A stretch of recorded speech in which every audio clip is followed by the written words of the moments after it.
Bonsoir à toutes et à tous et bienvenue dans cette nouvelle édition d'Au Quotidien. Nous sommes le jeudi 25 avril et à la présentation ce soir du journal, Laure Girard. Bonsoir Laure. Bonsoir Colin, bonsoir à tous. Nos invités dans l'actu, il n'y en a pas un mais il y en a deux. Absolument, nous recevons Marie Fretet, secrétaire générale de la FNAT Sarthe-Orne. C'est l'association des accidentés de la vie, elle nous en parlera. Ainsi que Christophe Arnaudy en tant que secrétaire départemental de la CGT, délégué à la protection sociale. Nous allons parler justement sécurité et santé au travail. Et puis dans la deuxième partie d'Au Quotidien, Mélissa Rottier, service civique pour France Nature Environnement Sarthe. Elle anime un stand pour sensibiliser au piégeage des frelons asiatiques lors de la rando muguet. C'est dimanche 5 mai. On en parle à 18h45, mais avant ça, place à l'actu.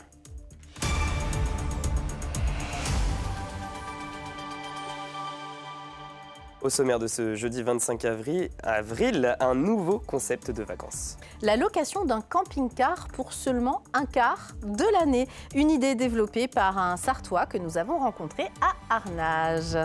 Découverte d'une confrérie qui protège et transmet un patrimoine naturel et culturel du côté de l'Averna, le Nouzillard.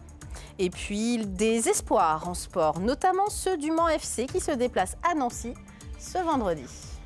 C'est les vacances en ce moment et certains ont trouvé une nouvelle façon de vivre leur vie de camping-cariste. Aujourd'hui, pour rouler en camping-car, on peut le louer, on peut l'acheter, mais on peut aussi faire une location partagée. C'est un concept inventé par Camping Cart, une entreprise une entreprise basée près d'Angers qui voit son activité se développer ces derniers mois, dopée par le contexte économique et la flambée des prix.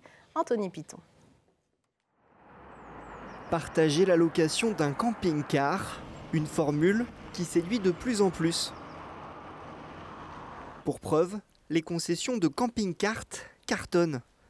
À Arnage et à la Bazauge, l'entreprise a enregistré un record l'an dernier, avec 20% de clients supplémentaires. Il y a ceux qui ne peuvent pas acheter un véhicule, ça c'est évident. Il y a ceux qui ne veulent pas acheter parce qu'il n'est pas assez amorti. Il faut un bâtiment l'hiver, il faut payer un loyer, ça fait cher, ça fait de l'argent. Puis il y a ceux qui veulent essayer, voir si ça plaît avant de basculer éventuellement sur un achat. Donc qui font camping-cart parce qu'on peut, dans ce système-là, essayer aussi un profilé, une capucine, un van ou autre. Donc ils font des tests des véhicules avant de basculer après sur un achat. Le concept est simple. 4 locataires se partagent l'usage d'un camping-car, moyennant un peu moins de 300 € par mois. Chacun d'entre eux a accès au véhicule 7 semaines par an. C'est vrai que beaucoup de gens nous ont dit qu'ils avaient laissé un petit peu les vacances d'avant, entre guillemets, qui étaient gîtes, hôtels, chambres d'hôtes, pour passer vers le monde du camping-car, parce que sur un plan économique, c'est intéressant. Ils aiment aussi le camping-car, hein, heureusement, c'est quand même un point aussi essentiel, mais ils passent aussi sur le camping-car parce que c'est moins cher que des vacances autres qui seraient hôtels, gîtes ou autres, effectivement. Pour ce qui est des réservations, c'est Jérôme qui gère le planning. Un Tetris qu'il prépare avec ses clients un an à l'avance. Les actifs partent plus durant les vacances d'été et les vacances scolaires. Et puis nos amis retraités partent quand? Mais ils partent beaucoup en mai, ils partent en juin, ils partent en octobre, en septembre. Donc au final, tout se lisse parfaitement bien sur les plannings sans souci. L'idée a déjà charmé une cinquantaine de camping-caristes en Sarthe. Ne leur reste plus qu'à choisir une destination. Un accident grave survenu à la papeterie Le Bourret de Saint-Marc-la-Brière. Oui, nous l'apprenons seulement ce jeudi 25 avril dans les colonnes de Ouest France. Un employé intérimaire âgé d'une trentaine d'années a dû être amputé d'une main à la suite d'un accident du travail au sein de l'entreprise de fabrication de papier. Son bras a été happé par la machine qu'il nettoyait. La direction indique vouloir faire toute la lumière sur cet incident. On continue de parler de sécurité et de santé au travail avec nos invités. Marion Fretet, secrétaire générale de FNAT, Association des accidentés de la vie, ainsi que Christophe Arnaudy en tant que secrétaire départemental de la CGT, délégué à la protection sociale. Merci d'être avec nous sur ce plateau. Vous venez pour nous parler d'une journée, la journée mondiale de la sécurité et de la santé au travail. C'est ce dimanche 28 avril, c'est le 28 avril au niveau mondial donc.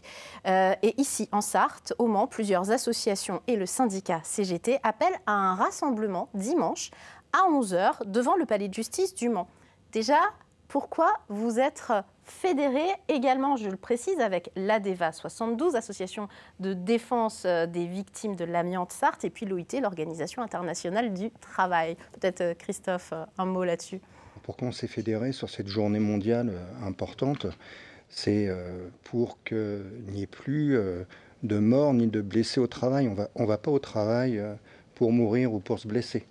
Donc il y a des associations qui sont là pour défendre les salariés en difficulté, et il y a des syndicats aussi qui essayent de travailler au maximum la prévention au travail. La CGT en fait partie. Et ça faisait sens d'être ensemble ce jour-là, je le rappelle, à 11h, devant le tribunal de justice du Mans. Marion Freté, la FNAT, en un mot, qu'est-ce que c'est ? Alors la FNAT, c'est une association qui représente essentiellement les victimes d'accidents du travail et maladies professionnelles, mais pas que.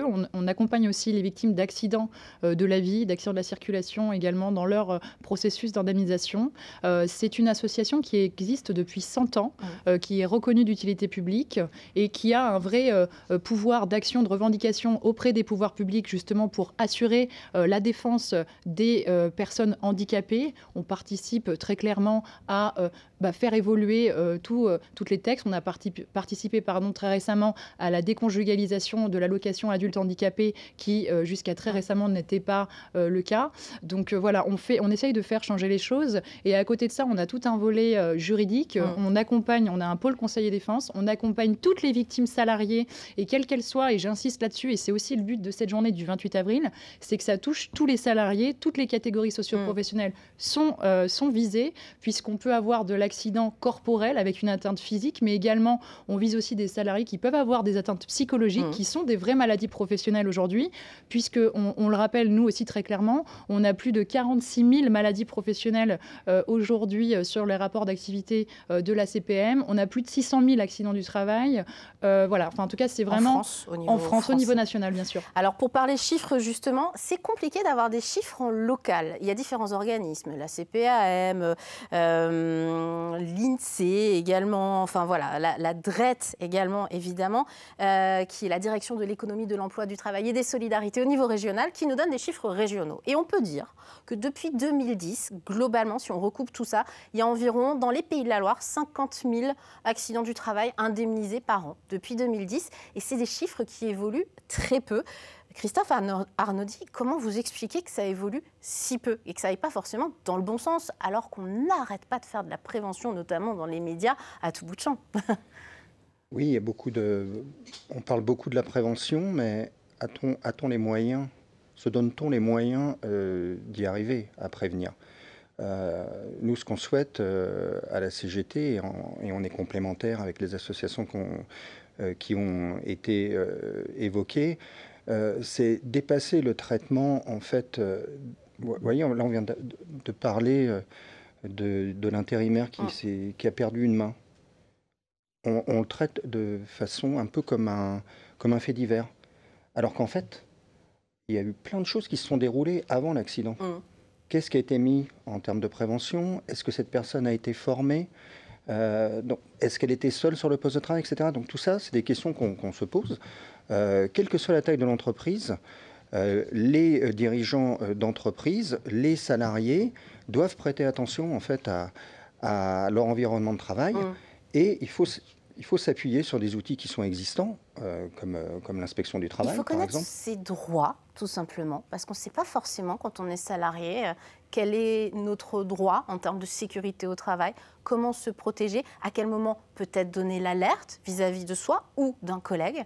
Je vous vois réagir, Marion Freté. Oui, bien. Merci de le dire, parce que c'est vrai que cette journée, elle porte aussi sur la prévention, mais aussi sur l'information, justement, aux victimes salariées de leurs droits de manière générale.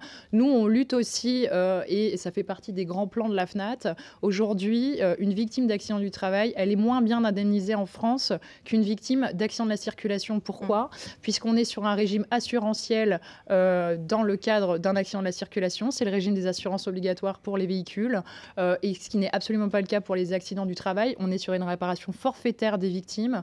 Très clairement, la réparation des victimes d'accidents du travail n'a pas changé depuis la loi du 9 avril 1898, depuis la révolution industrielle.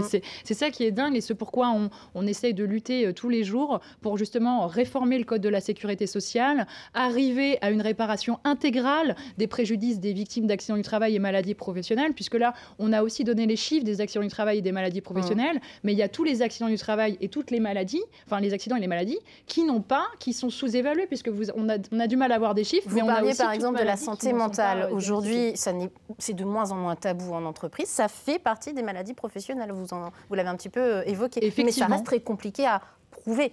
Alors c'est une procédure particulière puisque c'est une maladie qu'on appelle maladie hors tableau, puisque les maladies professionnelles sont répertoriées dans un tableau de maladies professionnelles. Donc c'est une procédure qui nécessite l'avis d'un comité d'experts, d'un comité régional de reconnaissance des maladies professionnelles qui doit statuer. Voilà, donc c'est quand même des procédures qui ne sont pas évidentes. Nous, la FNAT, on est là justement pour accompagner les gens à s'en sortir. Exactement, pour faire valoir leurs droits. Exactement. Un mot, Christophe Arnaudy, les CHSCT ou comité d'hygiène, de sécurité et des conditions de travail n'existent plus depuis la loi travail. Depuis le 1er janvier 2020, ils sont remplacés par les CSE. C'est plus global, le CSE. Vous le regrettez aujourd'hui? C'est quelque chose que vous regrettez? Tout à l'heure, vous parliez des droits des salariés. CHSCT, c'était le droit immédiat d'un salarié, par exemple, de faire un droit d'alerte. Quelqu'un qui voit sur une chaîne, comme à la papeterie du Bourret, il y a quelque chose qui risque de se passer, on stoppe tout. C'était le pouvoir du CHSCT, le droit d'alerte, affirmé, etc. Ça, il n'y en a plus. Maintenant, il y a des inspections.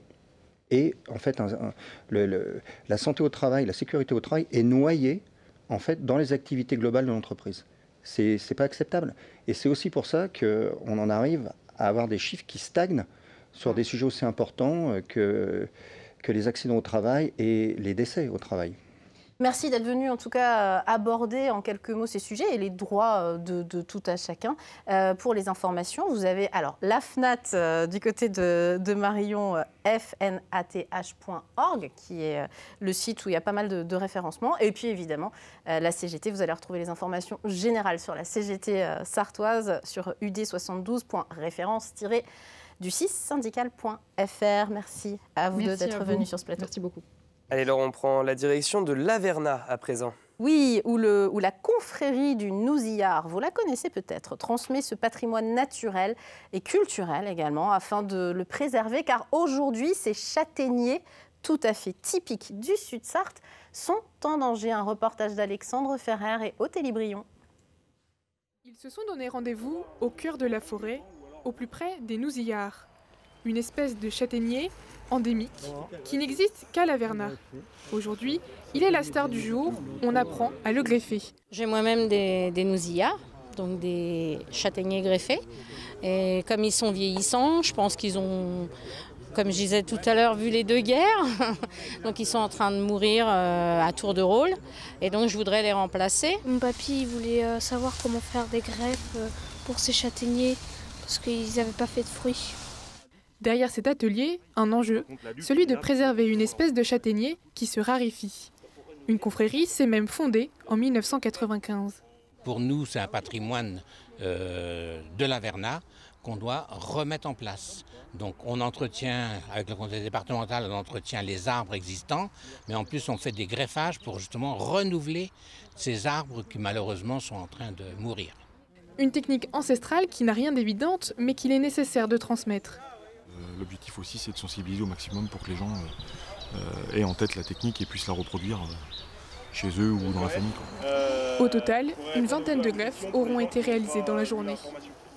On ouvre une page sport maintenant avec la belle victoire du MSB. Et je sais que ça va vous faire mal de le dire, Laure. En terre alsacienne, les tangos se sont imposés 71-80, mais je suis contente quand même. Lors de cette 31e journée de Betclic Elite, un match de la plus haute importance dans la course au play-off pour les deux équipes. 12e au classement, les Manceaux ne pouvaient se permettre de perdre. Après cette soirée de championnat, ils grimpent à la 10e place du tableau et ils ont brillé dans une salle, le Rhenus, chauffé à blanc par les supporters de la SIG. La victoire en est encore plus méritoire et l'espoir d'atteindre les playoffs est donc toujours permis pour nos Manceaux. Prochaine rencontre pour le MSB dans le chaudron du Portel dimanche 28 avril à 14h30.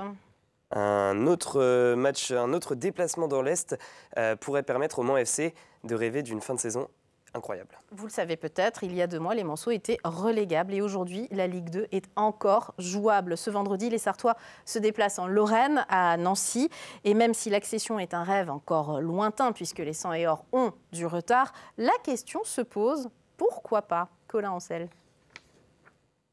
7 points de retard avec 4 matchs à jouer, c'est vrai sur le papier. Pour le Mans FC, la montée en Ligue 2 ne semble pas envisageable. Aujourd'hui, mathématiquement, il y a encore des chances, mais il faudrait un concours de circonstances extraordinaire. Et nous, on est plus factuel et focalisé sur les choses sur lesquelles on a un moyen d'action. Si on gagne les 4 matchs, ça ne veut pas dire forcément qu'on va monter en Ligue 2. Donc voilà, demain, c'est Nancy, il faut gagner et après on verra. Ce vendredi, Le Mans peut mettre Nancy derrière au classement. Dans le même temps, Niort, 2e, reçoit Martigues, 3e. Alors ce déplacement en Lorraine revêt un intérêt particulier contre un adversaire qui n'a pas perdu à domicile depuis septembre.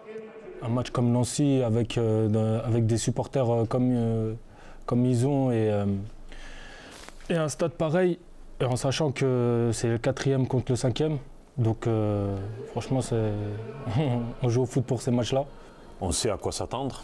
C'est une équipe qui vise encore la montée, qui va jouer crânement sa chance. Le Mans aussi jouera crânement sa chance jusqu'au bout.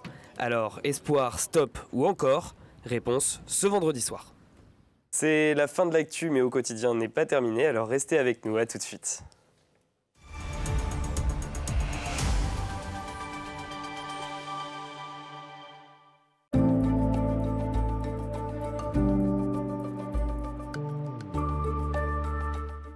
Bonsoir messieurs, dames, ravi de vous retrouver pour ce nouveau bulletin météo. Vous allez bien les amis? Alors pour votre soirée, un ciel globalement bien dégagé sur l'ensemble de notre département. Vous ne voyez pas un seul nuage en perspective. Les températures qui évoluent entre 11 et 13 degrés, ça restera plutôt bien homogène. Avec 11 degrés du côté de Lussau ou encore pour le Lude, 12 degrés au Mans pour Pont-Valin ou encore du côté de Malicorne. Comptez la même chose pour la Flèche, 13 degrés à Vendôme, pour Blois, pour Tours ou encore du côté d'Angers. Alors malheureusement pour votre fin de semaine, des nuages un petit peu plus nombreux pour la journée de vendredi avec l'arrivée d'une nouvelle perturbation. Les températures, regardez, elles vont légèrement remonter par rapport à ce début de semaine, entre 4 et 5 degrés. Alors cela dit, les températures minimales resteront quand même inférieures à ce qu'on devrait avoir normalement à cette même époque de l'année. 4 degrés pour Laval ou encore au Mans, 5 degrés du côté de Sablé-sur-Sarthe ou encore à Siluguium, idem pour Alençon ou encore à Saint-Calais, y comptez 6 degrés du côté de Mamers. Pour la suite de votre journée, peu d'évolution, les nuages resteront très nombreux sur l'ensemble de la région. Ça restera quand même assez compliqué de voir les rayons du soleil et les températures qui évoluent entre 13 et 15 degrés, 13 degrés pour Alençon, 14 pour Laval ou encore du côté de Mamers, idem au Mans, 15 degrés pour Blois ou encore pour la Flèche. Pour la journée de samedi, malheureusement une perturbation un petit peu plus active. Cette fois-ci, elle va s'inviter. Celle-ci va amener de nombreux nuages, quelques gouttes de pluie et les températures qui évoluent entre 14 et 16 degrés. Un mercure qui restera toujours en dessous des normales de saison. Et pour la journée de dimanche, on se dirige vers le même programme météo, un temps qui devrait être plutôt propice aux activités en intérieur. Passez les amis une très bonne soirée.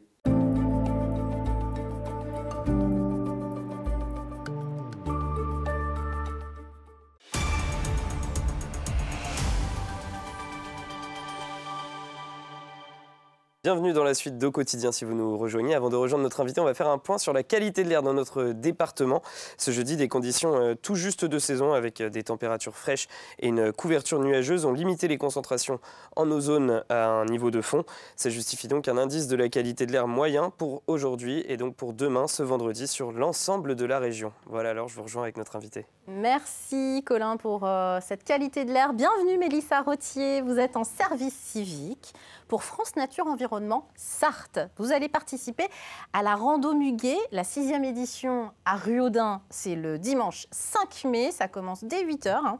Et vous allez y faire de la prévention autour de la lutte contre le frelon asiatique. D'abord, juste un mot sur la Rando Muguet. C'est quoi la Rando Muguet concrètement? Alors, c'est une randonnée avec un circuit de 9 ou 13 km. Ouais. Organisée par l'association Espace Naturel Ruaudinois, qui est une association qui est adhérée à France Nature Environnement Sarthe. Et il y a aussi des circuits de VTT, pour ceux que ça intéresse, il y en a 4, 25, 40, 55 et 70 km, ça c'est pour Colin Ancel, le 70 km, hein. Et c'est organisé par le team Ruaudin Aventure. Voilà, vous voyez l'affiche, je le dis tout de suite, vous pouvez aller sur les Hello Asso Rando Muguet et Rando Muguet VTT. Si vous voulez vous inscrire, vous pouvez le faire jusqu'à la dernière minute. Vous êtes venu donc nous parler d'un stand que vous allez tenir à Ruaudin à ce moment-là, pour faire de la prévention. Alors concrètement, vous allez montrer différents types de pièges, à frelons asiatiques. C'est ça. Le plus simple, celui qu'on connaît le mieux, c'est ça, mais ce n'est pas forcément l'idéal. Expliquez-nous pourquoi. Alors ça, c'est un piège qui n'est pas sélectif, parce qu'on va retrouver des pollinisateurs qu'on n'a pas envie qu'ils se retrouvent. Là, on veut vraiment que le frelon asiatique, et là-dedans, on peut trouver des abeilles, alors que c'est ça qu'on a envie de protéger. On a tous fait ça dans notre jardin. Hein. Oui, même moi, je l'ai fait. Sirop, de la bière, peu importe, un truc sucré au fond, et en fait, on attrape tout ce qui vole, finalement. Moi-même, je le faisais, parce que justement, on n'est pas assez sensibilisé le public à ça. Donc c'est justement le but de ce stand qu'on tiendra dimanche 5 mai. Alors vous nous avez envoyé une photo pour nous montrer quel type de piège il est bon d'utiliser. Donc c'est quoi ça, cette photo-là? Alors j'ai participé à une formation avec GDSEA, donc c'est un groupement de défense sanitaire apicole de la Sarthe qui justement vend ces pièges. Et donc c'est vraiment des pièges sélectifs parce qu'en fait il y a un entonnoir et donc les frelons asiatiques rentrent mais ils ne peuvent pas y ressortir. Et c'est une grille où les abeilles peuvent ressortir et tous les autres insectes sauf le frelon asiatique. Ah, parce que le frelon asiatique il est trop gros, c'est ça? Voilà. Ah ouais, tout simplement. On a filmé aujourd'hui, et vous verrez ces images dans un reportage à venir sur LMTV. Colin a filmé aujourd'hui également un atelier organisé par la ville du Mans, c'est ça? Exactement, un atelier d'apiculture. Et donc vous le voyez, il y a un piège également. Et donc ça revient à peu près à ce que vous disiez, c'est-à-dire que c'est la taille d'un frelon asiatique. Donc les bêtes peuvent entrer, par contre les autres peuvent ressortir et normalement pas les frelons asiatiques, c'est ça? Oui. Après, il faut faire attention parce qu'il y a aussi le frelon européen qui, lui, attention, est une espèce protégée. D'accord. Donc, il faut aussi faire attention à ne pas prendre celui-ci, qui est plus gros que le frelon asiatique. On les connaît maintenant, le frelon asiatique est plus orange, plus orange et plus foncé. Vous avez créé des animations pour comprendre le cycle de vie, notamment des frelons. Je voudrais qu'on voit voilà, ce cycle de vie. Ça dit concrètement que c'est en ce moment impérativement qu'il faut mettre les pièges, c'est ça? Même un petit peu plus tôt, ce serait encore mieux. C'est le moment, nous, le but, c'est d'attraper la reine avant tout. Et en ce moment même, il faut mettre les pièges. Et donc la reine, c'est un peu plus tôt, c'est quand là? Je ne vois pas bien sans mes lunettes. Alors, sur ça votre, va être dès mars. Ah oui. Dès mars. Pour éviter que ça se prolifère, etc. Oui. Et alors pourquoi vous faites tout un travail de sensibilisation autour de ces animaux qu'il faut un peu... C'est ça. Alors notre programme associatif de l'association, c'est sur espèces à protéger ou pas. Donc on va parler beaucoup d'espèces exotiques envahissantes. Et dans le cadre de mon BTS, j'ai fait un projet tutoré sur les frelons asiatiques. Et donc j'ai été assez sensibilisée là-dessus. Donc on en profite pour faire une action sur le frelon pendant que je suis là pour en parler. C'est parfait. Un mot, vous avez également créé très rapidement un jeu, carrément, un jeu de plateau que vous allez proposer donc, pendant la Rando Muguet à Ruaudin. Je rappelle, c'est le 5 mai, dimanche 5 mai. Un jeu pour sensibiliser encore une fois, même les enfants finalement, à la biodiversité. C'est-à-dire un jeu très ludique sur les espèces exotiques envahissantes en général. Et ça permet d'en apprendre plus sur celles-ci et les identifier pour après mieux essayer de les gérer. Et c'est une première... Félicitations à vous. Vous avez presque fini votre service civique à France Nature Environnement, donc félicitations. Et donc, voilà, c'est une première, c'est ce que je voulais dire. C'est une première que France Nature Environnement participe à la Rando Muguet de Ruaudin pour cette 6e édition de la Rando Muguet. Donc, on pense que ça va bien marcher. Au moins 300 participants, vous allez avoir du monde, forcément. Oui. Si le soleil est là, on croise les doigts. Merci pour les abeilles, en tout cas. Et merci d'être venus sur ce plateau. Les infos pratiques, je vous l'ai dit, pour la Rando Muguet, si vous souhaitez y participer, les inscriptions sur Hello Asso, on l'a dit, Rando Muguet pour 2024, juste pour la marche que vous pouvez faire en famille, il y en a 2, et puis pour le VTT ou le gravel, les 4 courses, et celle de 70 km, Colin va la faire, je vous l'ai dit, ou pas. C'est pareil, c'est Rando Muguet VTT 2024. On fait un point alors sur les invités de vendredi au quotidien, direction Champagny où la ville inaugure une toute nouvelle application santé à destination des familles et pour suivre le parcours médical de nos enfants. Et c'est une première dans la région, alors ça c'est au programme d'au quotidien ce vendredi. Et dans la suite, on reçoit Thierry Wallace, le co-organisateur du festival secondaire. On en avait déjà parlé l'année dernière. C'est un événement qui a lieu le 13 mai prochain au Saulnières. Il vient marquer la fin d'un cycle d'ateliers d'écriture slam rap au sein de plusieurs établissements scolaires de la Sarthe. C'est un beau projet pédagogique. On est content de le proposer pour vendredi, dernier jour de la semaine. C'est sympa. Un programme un peu tranquille, voilà, mais un programme tranquille. Il y en a un dans quelques instants et ça va être super. C'est comme tous les jeudis, c'est culturel présenté par Chloé Bergerat. Nous, dans Au quotidien, on se donne rendez-vous ce vendredi à 18h30. Bonne soirée. Salut.